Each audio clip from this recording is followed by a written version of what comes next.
गात्री, स्वागत है आपका समाचार वाणी में। सुप्रीम कोर्ट की इलाहाबादिया को शो शुरू करने की इजाजत दी। कहा, शो में केस पर कोई टिप्पणी ना हो, सभ्यता और नैतिकता बनाए रखें। सुप्रीम कोर्ट ने सोमवार को यूट्यूबर रणवीर इलाहाबादिया को अपने पॉडकास्ट द रणवीर शो को दोबारा शुरू करने की मंजूरी दे दी है। कोर्ट ने शर्त रखी है कि अपने शो में कोई भी अश्लील कंटेंट ना दिखाएं।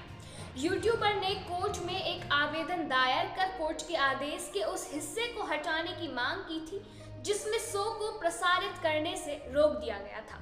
दरअसल समय रैना के शो इंडियाज गॉट टैलेंट में माता पिता पर अभद्र टिप्पणी के विवाद के बाद देश के कई शहरों ने उन पर एफआईआर की थी। इसके बाद इलाहाबादिया के पॉडकास्ट द रणवीर शो में सेलिब्रिटीज ने आने से इनकार कर दिया था।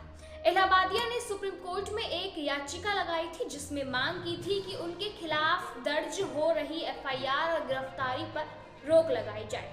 कोर्ट ने 18 फरवरी को रणवीर की याचिका पर अंतरिम आदेश देते हुए गिरफ्तारी पर रोक लगा दी थी और कहा था कि रणवीर और उनके साथी अगले आदेश तक कोई भी शो नहीं करेंगे। सुप्रीम कोर्ट ने 3 शर्तें रखी। पहली, शो के दौरान इलाहाबादिया कोर्ट में चल रहे इस केस के बारे में कोई टिप्पणी नहीं करेगा। दूसरी, फिलहाल वे देश छोड़कर कहीं नहीं जा सकेंगे, जांच में शामिल होने के बाद ही अनुमति दी जा सकती है। तीसरी, सभी आयु वर्ग के लोगों के लिए शो बनाएंगे, इसके लिए उन्हें अंडरटेकिंग देनी होगी।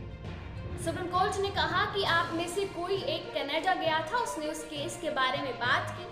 इन पर युवाओं को लगता है कि वे कुछ ज्यादा ही जानते हैं, हमें पता है कि इन्हें कैसे ठीक करना है।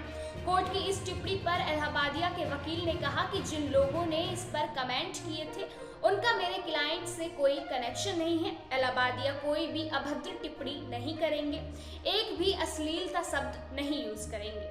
इलाहाबादिया ने कहा कि मेरे शो से 280 कर्मचारी जुड़े।